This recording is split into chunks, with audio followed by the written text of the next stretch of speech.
Hey, Chad here with Speed Addicts, the fastest growing gear site on the web. Today we're going to uncrate this KYT NZ-RACE Helmet.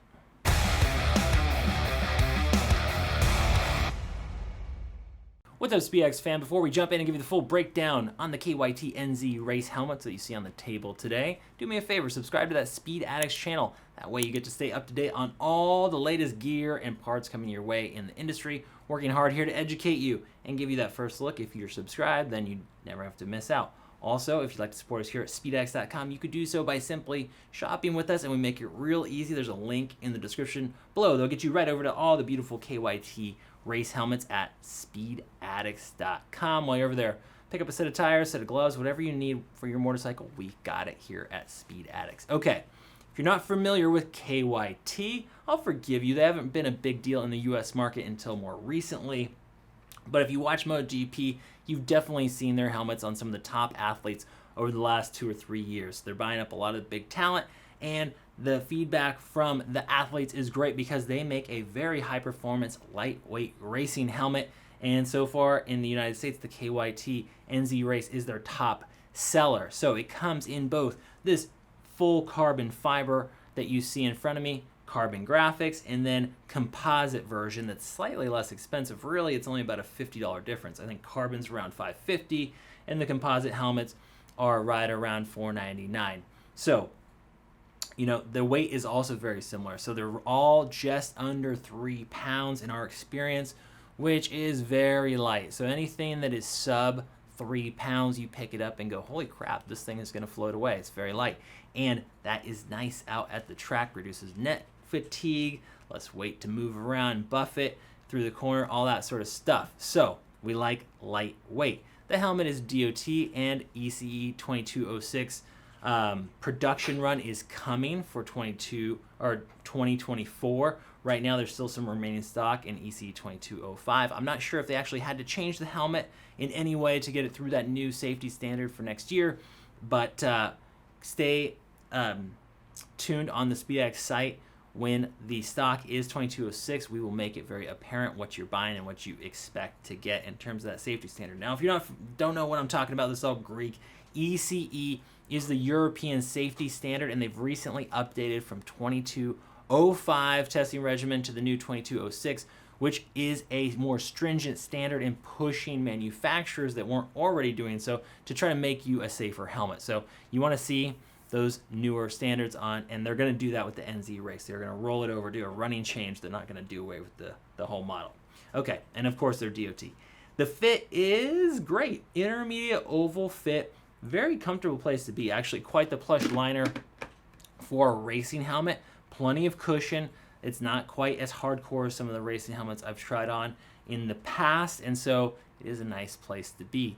The size in terms of the fit is true. So extra small through 2 extra large. I usually wear an extra large in just about everything, and I feel good here. I'm a 24-inch circumference. So trust the sizing chart and shop without fear if you're at Speed Addicts, because we're going to cover you with no cost returns. If you have an issue with the fit, you don't like the color, whatever it is, as long as it's brand new in the original packaging, we're going to hook you up with a free return label, treat you like family, and make the process of a return or exchange super simple. To qualify, live in the lower 48 states, and like I said before, take care of the gear if you're going to return it. It needs to be brand new. Okay, here we go. Who is this for? Well, it is for aggressive street rider, I would say, or track day junkies, competitive racers. You get the point. We have some really nice aero going on between the front slabby kind of stealth bomber look, and then on the rear we have this extended diffuser, longer, is more slippery in the wind tunnel, so that's what they're going for here. And the carbon fiber finish is not bad considering the price of this helmet. You know, does it look like a $1,000 carbon helmet? No, not quite. There's little fish eyes in the paint and the gloss. You know, it's not that far off from something that costs maybe double this price. So if you're picky about finish though, if a little fish eye is gonna like ruin your day, then you're gonna have to go spend a lot more money. But if you're cool with how this is looking, we got 4K here, you can see what I'm talking about. Still very nice, and you're gonna be right around $500 for a race-ready carbon fiber helmet, which we like a whole lot. The ventilation package is extreme as well. So we have not just these rear intakes, but we have the full crown package here. That's going to push a lot of air through the helmet when combined with their aggressively channel imported EPS. When we take this helmet down on the inside, you are going to see that they've done a lot of work to make sure the airflow moves through the helmet and gets onto your scalp here. So this crown vent is pretty wimpy in terms of the actual actuation itself, and I mean it's just a little loose. The tolerances are a little loose, and so you're going to get leakage here.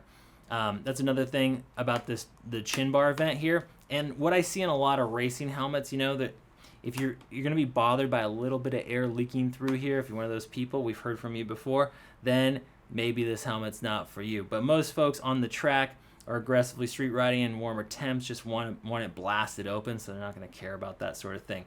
The face shield itself does make a nice positive seal and is spring loaded, so there is tension pulling it back against that weather stripping around, or the gasket around the eye port here. Vision is excellent. Everybody we have in these at the track loves the peripheral vision. The line of sight in the tucked racing position is what it's made for, okay?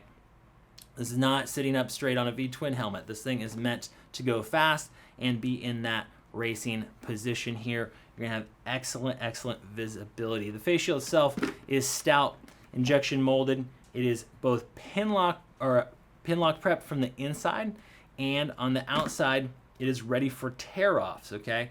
They've got all sorts of different visors. If you don't want clear, you want smoke or iridium or something like that, that's not a problem.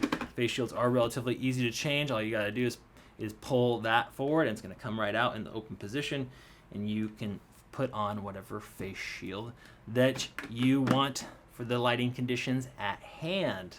Let's flip this over and show you the top vents, okay? So these are kind of the upper snorkel style vents with the ram air intake. You're gonna blast a lot of air through there, and the switches and the action on them are not bad. There's kind of these sliders here.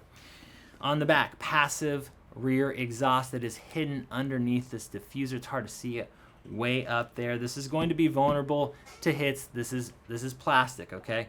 So you gotta be careful when you're getting off the bike and swinging this around. If you hit something with this, it is vulnerable to breaking.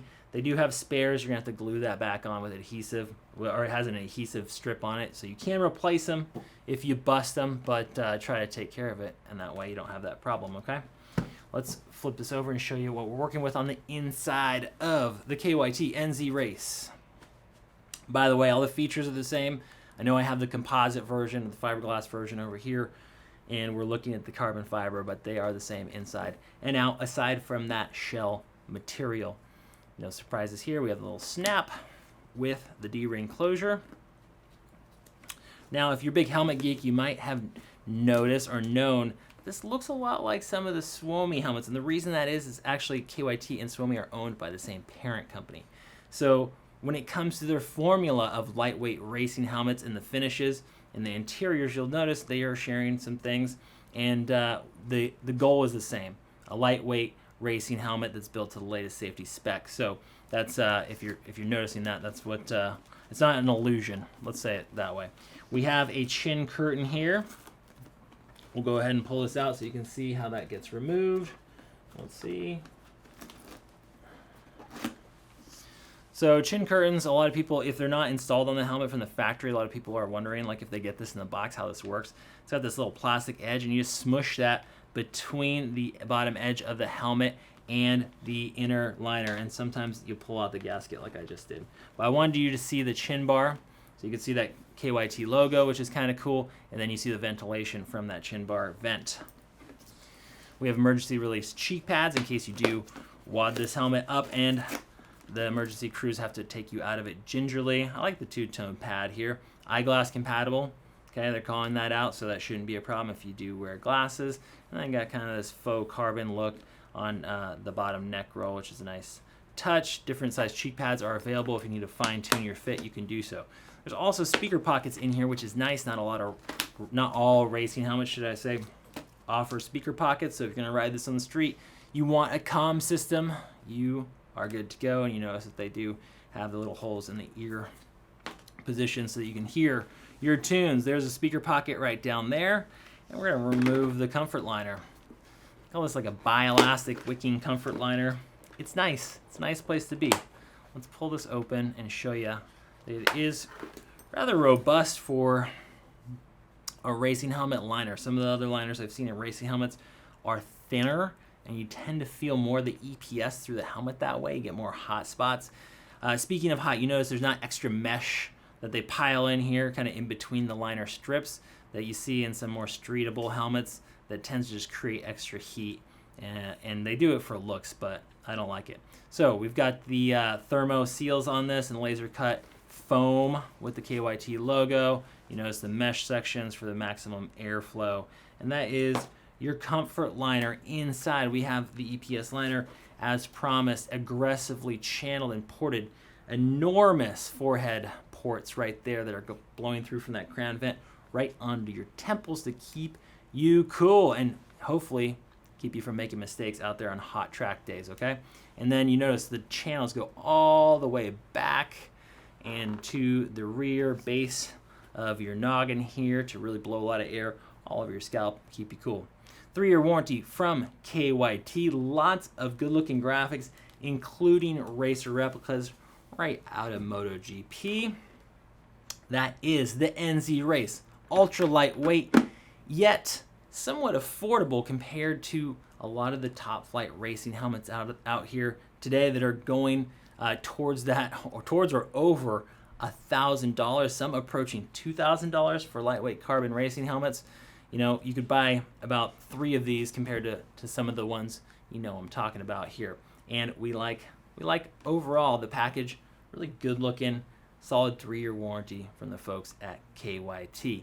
If you still have questions, go ahead and talk to our rider support team. We have experts over there that can help you with fit or answer technical questions you might have over the phone, email, or live chat. And if you've already got one of these, I know I've seen a lot of them out there at the track over the past year. Go ahead and sound off in the comment section below. Let the community know what you think of them. Thanks for watching. We'll see you next time to find out what's in the crate.